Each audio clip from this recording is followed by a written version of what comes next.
சரித்திர புகழ் மிகுந்த நம்முடைய பாரத பிரதமருடைய வாயிலிருந்து 3 முறை உங்களுடைய ஊரினுடைய பெயர் வந்திருக்கிறது. அப்படிப்பட்ட அற்புதமான ஒரு ஊர்ல உத்தரமேரூர் கல்வெட்டு இன்று இந்தியா முழுவதும் உன்னிப்பாக கவனிக்கக்கூடிய ஒரு விஷயமாக அமைந்திருக்கிறது. 10ஆம் நூற்றாண்டுல குலோத்துங்க சோழன் காலத்துல உங்களுடைய ஊர் வைகுண்ட பெருமாள் வரதராஜ பெருமாள் கோவில்ல வைக்கப்பட்ட அந்த கல்வெட்டு எப்படி தேர்தல் நடத்தப்பட வேண்டும், தேர்தலிலே போட்டியிடுவதற்கு தகுதி என்ன, தேர்தலிலே போட்டியிட்டால் எத்தனை நாட்கள் அந்த பதவியில இருக்கலாம், அதன் பின்பு அவர்கள் தவறு செய்தால் எப்படி நீக்கப்பட வேண்டும், அனைத்தையும் அற்புதமாக மன்னராட்சி முறையிலிருந்து மக்களாட்சி முறைக்கு நாம் மாறிய பொழுது இந்த கல்வெட்டு சான்றாக நின்று கொண்டிருக்குதுங்க ஐயா.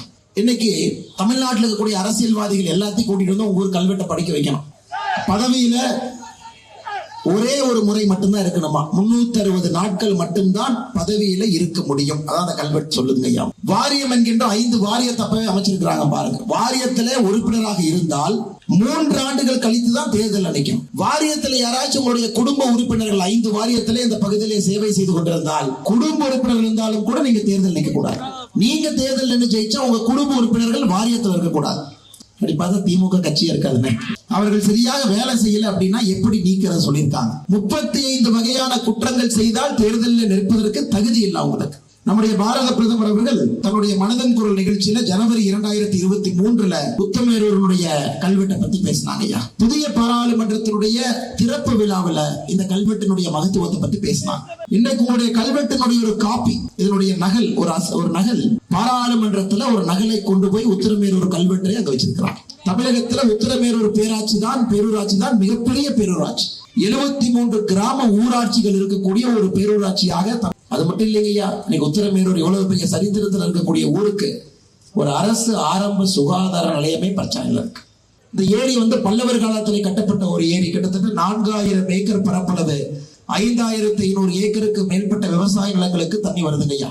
2022 உத்தரமேரூருடைய அரசு பெண்கள் மேல்நிலை பள்ளியினுடைய மேற்கூரை இடிஞ்சு விழுந்துச்சு. நல்ல வேளை குழந்தைங்களுடைய தலையில விழுகலீங்க, அது ஒரு நல்ல விஷயம். இதுதான் திராவிட மாடல் ஒரு பேர் வச்சு சுத்திட்டு இருக்கிறான். இதெல்லாம் மாறணும். சென்னையில் இருக்கக்கூடிய யாரோ ஒரு துணை மேயர் சம்பந்தம் இல்லாத மகேஷ் பாபு இன்னைக்கு உங்க உத்தரமேரூர் பக்கத்தில் இருக்கக்கூடிய பாலேஸ்வரம் கிராமத்துல ஒரு குவாரி அமைக்கிறோம் இருக்கிறார். நம்முடைய பாரதிய ஜனதா கட்சியினுடைய விவசாயினை இதை எதிர்த்து பிரபாகரன் அவர்கள், நம்முடைய மாவட்ட தலைவர்கள் எல்லாம் இருக்காங்க, எதிர்த்து போராடி எதை நிறுத்தி வச்சிருக்கிறார். இன்னைக்கு சென்னைக்கு பக்கத்துல எல்லோருமே உத்தரமேரூர் பக்கத்தில் இருக்கக்கூடிய கிராமத்தின் மீது வைத்திருக்கக்கூடிய கண்ணு இங்க குவாரி போட்டா சென்னை நகருக்கு தேவையான ஜல்லி இங்கிருந்து எடுத்துக்கலாம்.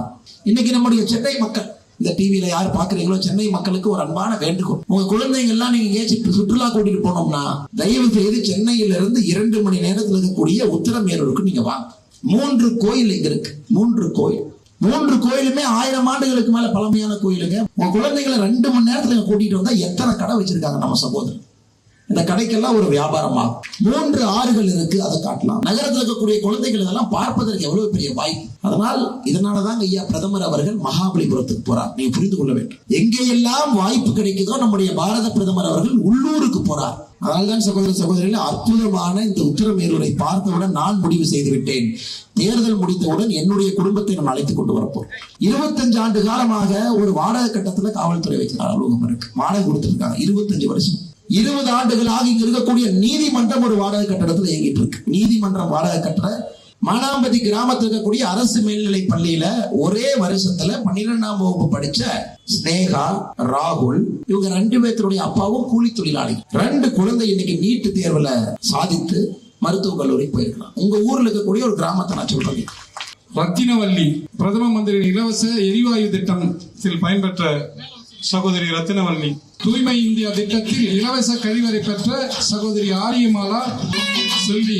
சௌமல்யா பிரதமரின் வேலை வாய்ப்பு உருவாக்கும் திட்டத்தில் பயன்பெற்ற சகோதரி சரஸ்வதி. பாரத பிரதமர் இலவச குடிநீர் இணைப்பு திட்டம் பெற்ற பயனாளி சகோதரி சத்யா. பாரத பிரதமர் 100 நாள் வேலை வாய்ப்பு பெற்ற திட்ட பயனாளி சகோதரி பூஜா. மருத்துவ காப்பீடு திட்டம் பெற்ற பயனாளி லோகநாதன். பிரதம மந்திரி தூய்மை இந்தியா திட்டம் கழிவறை பெற்ற பயனாளி. பாரத பிரதமரின் வீடு கட்டும் திட்டத்தில் வீடு பெற்ற பாலாஜி. திரு சிவா பிரதமரின் இலவச கழிவறை திட்டம் பெற்ற பயனாளி சிவா. மரகதம் முத்ரா கடன் திட்டம் பெற்ற பயனாளி கன்னியப்பன். பாரத பிரதமர் இலவச உணவு தானியம் பெற்ற திட்ட பயனாளி.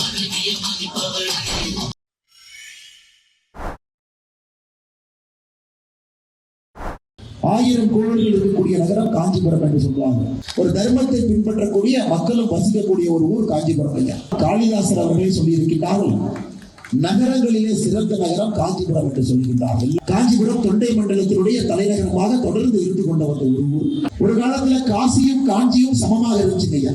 இங்கிருந்து அங்க படிக்க போவாங்க, காசியிலிருந்து காஞ்சிக்கு படிக்க வருவாங்க. எந்த அளவுக்கு பாரத பிரதமர் நரேந்திர மோடி அவர்கள் ஒரு தர்மத்தின்படி ஆட்சி செய்து காசியை எந்த உயரத்துக்கு எடுத்து சென்றிருக்கிறார்.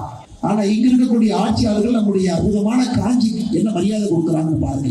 பிரதமர் அவர்கள் சமீபத்தில் G20 மாநாடு நடந்த பொழுது ஜப்பான் நாட்டினுடைய பிரதமருக்கு இங்கே நெய்யப்பட்ட ஒரு அற்புதமான பட்டுப்புடவை எடுத்து கொடுத்தார். ஒரு நாளைக்கு பட்டு தொழில் மட்டுமே நடக்கக்கூடிய வியாபாரம் காஞ்சிபுரத்திலேயா 7 கோடி ரூபாய், தோராயமாக 7 கோடி ரூபாய். அந்த அளவுக்கு மிகப்பெரிய ஒரு பொட்டன்ஷியல் இருக்கக்கூடிய நகரம்.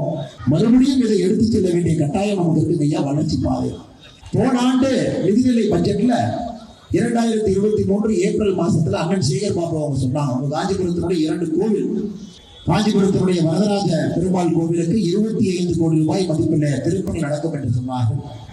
காஞ்சிபுரத்தினுடைய சிறப்பனஞ்சேரி விமீஸ்வரர் கோவிலுக்கு 7 கோடி ரூபாய் மதிப்பில் திருப்பணி நடக்கும். இன்னைக்கு சொல்லி 1 வருஷம் ஆக போகுது ஐயா. அதற்கான ஒரு செங்கலை கூட எடுத்து வைக்கவில்லை.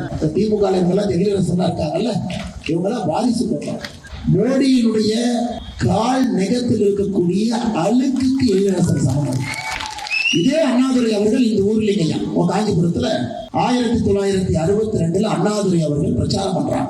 காஞ்சிபுரம் மண்ணில் சொல்றார், ஓட்டுக்கு பணம் கொடுத்தால் அந்த பணத்தை தொடுவதற்கு கை கூச வேண்டும், அந்த பணத்தை பார்ப்பதற்கு கண் கூச வேண்டும், அதை தொடும் பொழுது இதயத்தில் இதுவரை இருந்த நியாய உணர்ச்சிகள் எல்லாம் பொங்கி வழிய வேண்டும். இன்னைக்கு பணம் கொடுக்கலாம் திமுக காரனே திமுக ஓட்டு போட மாட்டாங்க. திருமதி சகோதரி சரோஜினி அவர்கள் 100 நாள் வேலைவாய்ப்பு திட்டத்தின் பயனாளி. திருமதி பவானி அவர்கள் பாரத பிரதமர் இலவச குடிநீர் திட்டத்தில் பயன்பெற்ற பயனாளி. திரு அலமேலு அவர்கள் முத்ரா கடன் திட்டத்தின் பயனாளி. திருமதி புவனேஸ்வரி அவர்கள் பாரத பிரதமர் வீடு கட்டும் திட்டத்தின் பயனாளி. திருமதி அமுதா அவர்கள் பாரத பிரதமர் இலவச உணவு திட்டத்தின் பயனாளி. திருமதி சுபவாணி அவர்கள் மருத்துவ காப்பீடு திட்டத்தின் பயனாளி. திருமதி கலாவதி அவர்கள் தூய்மை பாரத இந்தியா திட்டத்தில் இலவச கழிவறை திட்டத்தின் பயனாளி. ஜெயந்தி கோபி அவர்கள் முத்ரா கடன் திட்டத்தின் பயனாளி. திருமதி காயத்ரி யோகியன் அவர்கள் விவசாய நிதியின் பயனாளி. திருமதி வேதவல்லி அவர்கள் இலவச எரிவாயு திட்டத்தின் பயனாளி.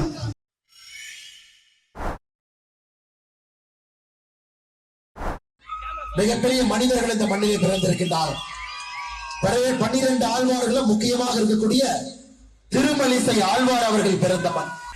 ராமானுஜர் அவர்களுக்கே குருவாக இருந்த திருக்கட்சி நம்பிகள் அவர்கள் பிறந்த மண். 2023 டிசம்பர்லீங்க பூந்தமல்லியில இதே மிக்ஜாம் பெருவெள்ளம் வந்த பொழுது பூந்தமல்லி விழுந்து கொண்டிருந்தது. ஜனவரி 2024 கலைஞர் 100 அந்த விழாவை நடத்தி பூந்தமல்லிக்கு 500 கோடி ரூபாய் மதிப்புல ஒரு பிலிம் சிட்டி, ஒரு சினிமா சிட்டியை பூந்தமல்லியில உருவாக்குவோம். 500 கோடி ரூபாய். நமக்கு இது வேணுங்களா ஐயா? ஐயா உங்களுக்கு பாதாள சாக்கடை வேணுமா, பிலிம் சிட்டி வேணுமா? ஆனால் திமுக ஆட்சியை பொறுத்தவரை, முதலமைச்சரை பொறுத்தவரை, உதயநிதி ஸ்டாலினை பொறுத்தவரை ரெட் ஜெயின் மூவிஸ்க்கு படம் தயாரிக்கக்கூடிய செலவு அதிகமாயிருச்சு. அதுக்காக அவங்களுக்கு ஒரு பிலிம் சிட்டி வேணும். முதலமைச்சர் அவங்க 2022 ஆகஸ்ட் மாசத்துல இந்தியா டுடே என்கின்ற பத்திரிகை ஒரு கருத்து கணிப்பு நடத்தினாங்க. முதலமைச்சர் அவர்கள் மீது மக்கள் நம்பிக்கை தமிழகத்துல எவ்வளவு இருக்கு? 2022 ஆகஸ்ட் மாசத்துல முதலமைச்சர் திரு மு க ஸ்டாலின் அவர்கள் மீது 61% மக்கள் மதிப்பு வைத்திருந்தார். ஐயா நேற்று சர்வே வந்துச்சு, அதே இந்தியா டுடேல. இன்னைக்கு அதே புத்தகம் தன்னுடைய கருத்து கணிப்புல 69% மக்கள் இல்ல, இன்னைக்கு 36% மக்கள் தான் முதலமைச்சர் அவர்கள் பணி செய்கிறார்கள் என்று சொன்னார். அதாவது சுத்தத்துல 199வது இடத்துல இந்தியாவில் இருக்கின்றோம். 199வது இடத்துல. சென்னையிலே நாம் உற்பத்தி செய்யக்கூடிய குப்பை வெறும் 12% மட்டும்தான் அந்த குப்பையை நம்ம டிஸ்போஸ் பண்றோம் ஐயா. இன்னைக்கு இந்தியாவில தூய்மை நகரத்துல ஸ்வச் பாரத் சிட்டி ரேட்டிங்ல 45வது இடத்துல இருந்த சென்னை சில வருடங்களுக்கு முன்பு 199வது இடத்துல இருக்குதுங்க. எப்படிங்க ஏத்துக்குவீங்க? மழை பெஞ்சா நமக்கு அங்கிருந்து ஒரு விமோசனம் கிடையாது. காரணம் ஐயா, சென்னை மாநகரத்தினுடைய 3 எம்பிக்களை நீங்க கவனிக்கணும். யாரும் தென் சென்னை எம்பி யாருங்க? தமிழச்சி தங்கபாண்டியன். தமிழரசி தங்கபாண்டியன் அக்கா யாருங்க? தங்கம் தென்னரசு அவருடைய அக்கா. தங்கம் தென்னரசு யாரு? நிதியமைச்சர். தங்கம் தென்னரசு அவர்களுக்கும் தமிழரசி தங்கபாண்டியன் 2 பேருக்கு அப்பா யாரு? தங்கபாண்டியன் முன்னாள் எம்எல்ஏ, மத்திய சென்னை எம்பி. தயாநிதி மாறனை பத்தி பேசவே வேண்டாம். முரசொலி மாறன் அவருடைய மகன். இதுவரைக்கும் சென்னை வெள்ளத்துல வந்து ஒரு பிஸ்கட் பாக்கெட் கொடுக்கல. ஒரு பிஸ்கட் பாக்கெட்டுங்கம்மா, ஒரு பால் பாக்கெட் வாங்கி கொடுக்கல. வடசென்னை எப்படி இருக்குன்னு பாத்தீங்கன்னா அதனுடைய எம்பி ஆற்காட்டு வீராசாமி, முன்னாள் அமைச்சருடைய மகன் கலாநிதி வீராசாமி. இன்னைக்கு சென்னை தமிழ்நாட்டில் மட்டுமே 8000 பஸ்கள் குறைக்கப்பட்டிருக்கிறது. 8000 பஸ் குறைச்சாச்சு. டிரைவர் இல்ல, கண்டக்டர் இல்ல, ஓட்டருக்கு காசு இல்ல. நம்முடைய திருமலிசையிலே ஒரு பேருந்து நிலையம் கட்டுவதாக சொன்னாங்க. 2021 அறிவிச்சாங்க. 18 டிசம்பர் 2022 சேகர் பாபு சொன்னார், பேருந்து நிலைய பணிகள் 80% முடிந்திருக்கிறது. 2023 ஜூன் மாசத்துல திறந்துருவோம். 2023 செப்டம்பர்ல, அதாவது அவர் மார்ச்லயே திறந்துருவாரு. அவரு சொல்லி 6 மாதம் கழித்து ஆட்டியை போட்டு பார்த்தால் அந்த பேருந்து நிலையத்தினுடைய பணி இன்னும் 50% கூட முடியணும். ஐயா மோடி ஐயாவுடைய சாதனை என்னன்னா, வேகமாக ஒரு திட்டத்தை செயல்படுத்துவதாங்க ஐயா நம்ம சாதனை. ஐயா இந்த ஒரு மாவட்டத்துல மட்டுமே உங்களுடைய தொகுதி உட்பட 71,532 குடும்பங்களுக்கு மோடி வீடு கொடுத்திருக்கின்றோம். குழாய் மூலமாக குடிநீர் வரக்கூடிய வீடுகள் 4,61,655 வீடுங்கய்யா. அடுத்து இலவச கழிப்பறைகள் 1,91,980 வீடுகள்ல இலவச கழிப்பறை. 1,13,124 பேருக்கு 300 ரூபாய் மானியத்தோடு கேஸ் அடுப்பு. பிரதமருடைய மருத்துவ காப்பீடு திட்டம் 5 லட்சம் ரூபாய் இன்சூரன்ஸ். இந்த ஒரு மாவட்டத்தில் மட்டுமே பயன்படுத்தியவர்கள் 14,621 பேருங்கய்யா. விவசாயிகளுக்கு 6,000 ரூபாய் வருடந்தோறும் கௌரவ நிதியா கொடுக்கிறார். திருவள்ளூர் மாவட்டத்தில் மட்டுமே விவசாயிகளுக்கு நாம் கொடுத்திருப்பது 72,851 பேர். பாரத பிரதமரின் அனைவருக்கும் குடிநீர் வழங்கும் திட்டம் ஜல் ஜீவன் மிஷன் திருமதி நந்தினி அவர்கள். 100 நாள் வேலை வாய்ப்பு திட்டம் திருமதி விஜயா அவர்கள். பாரத பிரதமரின் கிசான் சம்மன் திட்டம் திருமதி பிரேமா அவர்கள். தூய்மை இந்தியா திட்டம் திருமதி திவ்யா அவர்கள். பிரதான் மந்திரி கரீப் கல்யாண் திட்டம் திருமதி அம்பிகா அவர்கள். சாலையோர சிறு வணிகர்களுக்கான கடன் திட்டம் திருமதி லலிதா அவர்கள். பிரதம மந்திரியின் வேலை வாய்ப்பு உருவாக்கும் திட்டம் திரு முருகன் அவர்கள். உஜ்வாலா திட்டம் இலவச சமையல் எரிவாயு திட்டம் திருமதி மோகனா அவர்கள். பிரதமரின் மக்கள் மருந்தகம் திருமதி மீனாட்சி அவர்கள். மாத்ரு வந்தனா யோஜனா திட்டம் கர்ப்பிணி பெண்களுக்கான நலத்திட்டம் திருமதி அபிநயா அவர்கள். செல்வ மகள் திட்டம் திரு ரங்கநாதன் அவர்கள். பிரதம மந்திரியின் வீடு கட்டும் திட்டம் திரு பாரதி ராஜா அவர்கள்.